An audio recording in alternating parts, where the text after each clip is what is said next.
Nous avons deux fêtes particulières durant lesquelles nous méditons sur l'Eucharistie, le Saint-Sacrement, bien sûr le Jeudi Saint, mais aujourd'hui la fête Dieu, la fête du corps et du sang du Seigneur. Et cette invitation à fêter le Saint-Sacrement nous invite à réfléchir sur ce que nous vivons de façon peut-être répétitive chaque dimanche durant la messe dominicale. Qu'est-ce qui se joue dans la célébration de l'Eucharistie? Qu'est-ce qui se joue dans le sacrement du corps et du sang du Seigneur? On peut y voir évidemment notre salut, puisque chaque sacrement est le sacrement du salut, et ce n'est pas pour rien qu'on appelle le Saint-Sacrement, puisque se donne le salut de façon suréminente. Mais j'aimerais y voir autre chose. J'aimerais y voir la pédagogie du don, une manière de donner, une manière de rentrer en contact particulier avec le Seigneur, parce que reconnaissez avec moi que c'est spécial comme manière de présence. On aurait pu éventuellement penser à une autre manière de présence du Seigneur de façon plus visible, plus forte, plus manifeste. Mais non, c'est cette manière-là, à travers le pain et le vin consacrés, que le Seigneur choisit. Et il le choisit pour nous indiquer justement que rentrer dans l'intimité avec lui, comme nous le faisons, comme quand nous communions, c'est rentrer dans une logique de don. Vous avez déjà cette invitation au don dans la première lecture du livre de la Genèse, puisque Abraham donna le 10e de tout ce qu'il avait pris, tout ce qui avait été reçu, et puis évidemment cette logique de don avec la multiplication des pains, 5 pains et 2 poissons, le Seigneur invite à les lui donner pour qu'il les consacre, les bénisse, en levant les yeux au ciel, de façon à pouvoir nous-mêmes avoir un autre regard. D'une certaine manière, on peut dire que la fête du Saint-Sacrement, c'est la fête du regard. Parce que c'est un mystère de foi, et un mystère de foi, c'est une certaine manière de regarder. Oui, frères et sœurs bien-aimés, nous sommes invités à regarder Jésus qui se donne. Et comment il se donne? Évidemment, au moment de sa passion, de sa mort et de sa résurrection, que nous célébrons à chaque messe dominicale, mais il se donne dans la fragilité.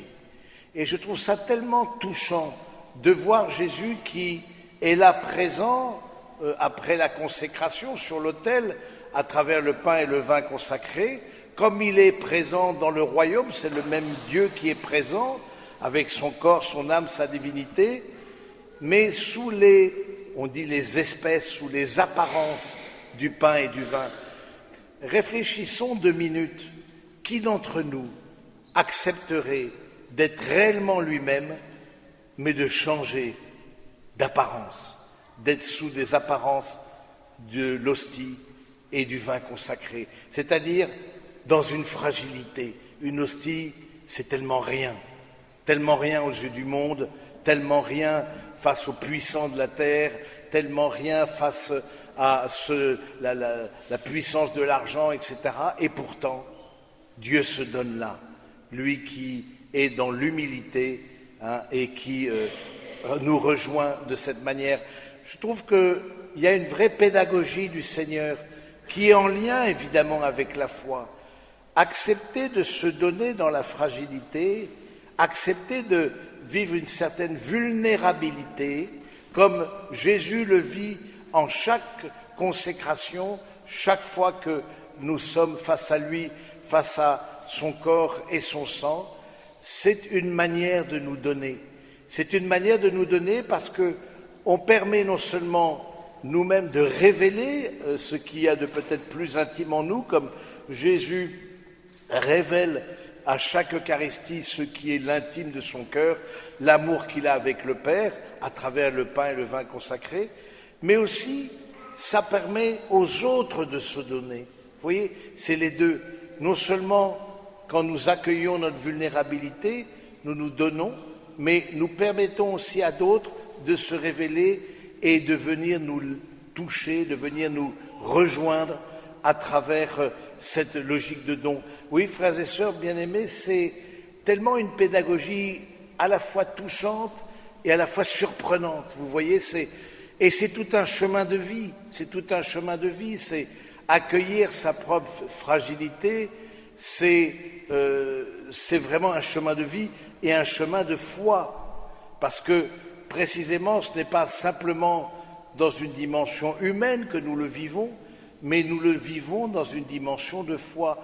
Nous sentons, nous avons l'expression d'un Dieu qui se donne dans la fragilité, dans la petitesse, dans l'humilité du pain et du vin, pour que découvrir lui-même qu'il est présent en nous-mêmes chaque fois que nous l'imitons, chaque fois que nous faisons cela en mémoire de lui. Comme c'est beau, comme c'est touchant de découvrir Jésus qui vient à notre rencontre de cette façon, de façon humble, modeste, de façon désintéressée, pour nous permettre nous-mêmes de nous approcher les uns des autres de cette même façon et de l'imiter, de prendre cette pédagogie comme une manière d'aimer particulière, parce qu'aimer, qu'est-ce que c'est si ce n'est aussi se laisser toucher dans sa simplicité, dans cette vulnérabilité qui nous habite. Oui, c'est vraiment le don du ciel, c'est le pain du ciel, celui qui nous nourrit. Vous avez peut-être prêté attention dans la séquence que nous avons lue après la deuxième lecture, il s'agit de nourriture. Parce qu'au fond, rentrer dans une logique de don, c'est ça qui nous nourrit intérieurement. Et accueillir le don de Dieu dans le pain et le vin consacrés, c'est aussi ça qui nous nourrit et qui nourrit en nous cette capacité d'un amour désintéressé. C'est tellement beau, tellement à la fois mystérieux. Oui, mystérieux, c'est ce qu'on appelle le mystère de la foi, et nous dirons tout à l'heure, il est grand le mystère de la foi. Oui, c'est vrai que ce n'est pas évident. Ce n'est pas évident de découvrir dans le pain et le vin consacré, alors que les apparences ne changent pas, mais ce n'est plus du pain, ce n'est plus du vin, c'est le corps et le sang du Seigneur. C'est une attitude de foi, et dans cette attitude de foi, nous pouvons découvrir aussi un Dieu qui nous permet de nous accueillir nous-mêmes, qui nous nourrit intérieurement. Parce que pour accueillir sa vulnérabilité, sa fragilité, ça demande aussi une vie intérieure. Et donc chaque Eucharistie nous nourrit notre vie intérieure. C'est ce qu'on appelle le pain d'effort, parce que ça nous nourrit intérieurement, ça nous fortifie intérieurement. Justement parce que tout le reste de notre vie, voire notre société, voire notre éducation, nous a fait aller dans l'autre sens. Il faut se montrer fort, il faut être dans le contrôle, il faut au contraire ne pas montrer sa fragilité. Voilà, il faut être quelque part, toute notre vie, nous avons construit une sorte de carapace autour de nous-mêmes pour ne pas nous laisser toucher. Et voilà un Dieu qui n'a aucune carapace. Voilà un Dieu qui s'approche de nous dans l'humilité et la simplicité. C'est évidemment le mystère chrétien par excellence. Quand je suis faible, c'est alors que je suis fort. C'est le mystère chrétien par excellence qui nous permet de découvrir dans nos faiblesses la puissance de Dieu, à condition que nous laissions tomber cette cuirasse intérieure, à condition que nous puissions, d'une certaine manière, nous laisser toucher, être attentifs, être vulnérables, nous laisser être vulnérables, laisser toute puissance que nous avons construite, toute puissance en nous, toute puissance de l'esprit, toute puissance des richesses matérielles, toute puissance du savoir. Tout ça, le Seigneur nous dit, ce sont des dons que nous avons reçus, mais le don des dons, c'est rentrer dans une communion avec Dieu, dans l'humilité et la vulnérabilité. C'est ça, on dit la communion, Et c'est beau de dire la communion, nous allons communier au corps et au sang du Seigneur, parce qu'il a choisi ce mode de présence, et il a choisi de nous rejoindre de cette manière. Laissons-nous juste toucher, laissons-nous juste, émouvoir même face à un Dieu qui choisit cette manière de nous rejoindre, et demandons au Seigneur de faire le choix de la vie intérieure. Parfois, nous sommes les analphabètes de nous-mêmes. Parfois, nous sommes dans une forme d'extériorité. Il y a beaucoup de forces centrifuges qui nous emmènent loin de nous-mêmes et loin du Seigneur. Et le Seigneur nous dit, si tu veux être en communion, regarde comme moi je fais. Regarde. À qui irions-nous, Seigneur? À qui irions-nous? Y a-t-il un autre chemin pour la communion que l'accueil de sa fragilité? Y a-t-il un autre chemin? Eh bien, nous disons, Jésus, c'est le chemin. Et parce que Jésus, c'est le chemin, il nous montre comment agir aussi les uns face aux autres.